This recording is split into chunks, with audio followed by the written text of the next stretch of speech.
সকাল থেকে মনের একটা অদ্ভুত অনুভূতি ছিল, কারণ বিয়ের কেনাকাটা করতে যাব ছোট ভাইয়ের বিয়ে আগামী সপ্তাহে। খুব যানজট ভিড়ের মধ্যে অনেকক্ষণ ছিলাম ফেনীতে, খুব ভিড়। মন্দির মার্কেট যাব, ওখানে জলার বণিক, ওখানে ভালো ভালো শাড়ি পাওয়া যায়। প্রথম চিন্তা করলাম মন্দিরের নিচে যখন আছি প্রথমে মন্দির দর্শন করে নিই, মনটা আগে স্থির করে নিই, জগন্নাথ দেবকে দর্শন করি। যে কাজে আছি তারপর সেই কাজ করতে যাব, যে কথা সেই কাজ।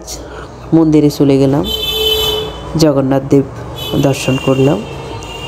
ওখানে দেখছি দুপুরের ভোগ প্রসাদ দিচ্ছে পুরোহিত সবার হাতে হাতে,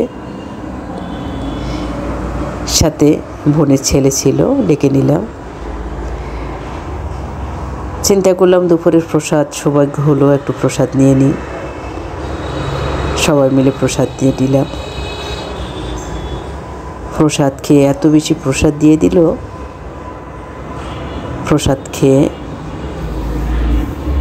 মনটা ভরে গেল, অনেকটা পেটও ভরে গেছে। চিন্তা করলাম দুপুরের খাবার যদি এখন খেতে যাই খেতে পারবো না, যেটুকু প্রসাদ নিয়েছি ওটুকুই পেট ভরে গেল। ভাবলাম কিছু কেনাকাটা করে নিই, তারপরে কিছু খেয়ে নেব। এখন যদি খেতে যাই খেতে পারবো না। চলে গেলাম জওহরলাল বণিক এই মার্কেটে, পাইকারি দোকান। ওখানে অনেক শাড়ি, অনেক কিছু আছে ভালো ভালো। অনেকবার দেখলাম এটা সেটা, দেখে শুনে কিছু কাপড় পছন্দ হলো, আর কিছু হলো না। তো চিন্তা করলাম খালি এক দোকানে বসে থাকলে হবে না, ঘুরে ঘুরে আগে কয়েকটা দোকান দেখি, তারপরে এসে যে দোকানে ভালো মাল পাওয়া যাবে সেখানে থেকে কিনবো। অবশ্যই এখানে কিছু শাড়ি চয়েস হয়, সেগুলো ওখানে রেখে যাই, বলি এগুলো রেখে দেন, আমরা একটু বাইরে থেকে ঘুরে আসি। খুবই পছন্দ হলো, রেখে গেলাম। তারপরে আরেকটা দোকানে চলে গেলাম। ওখান থেকে দুপুরবেলা ভাত খাবো ভাবছিলাম, কিন্তু খাওয়া হলো না।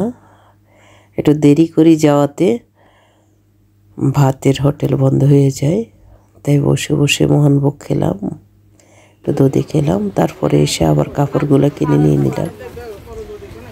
নেওয়ার পর বেলা হয়ে গেছে, দিদিরা চলে যাবে তাদের বাড়িতে, আমি একা তাড়াহুড়ো করে চলে আসলাম। এদিকে বোনের ছেলে বললো মাসি কিছু খান। হোটেলে ঢুকলাম, ওর মনের মতো করে ওই অনেক কিছু অর্ডার দিল। এভাবে সারাদিন চলে গেল, কিন্তু হঠাৎ করে একটা ফোন এসে সমস্ত আনন্দটা নিমিষে যেন কেমন যেন হয়ে যায়। যাক, ভগবান হয়তো যা করেন ভালোর জন্যই করেন।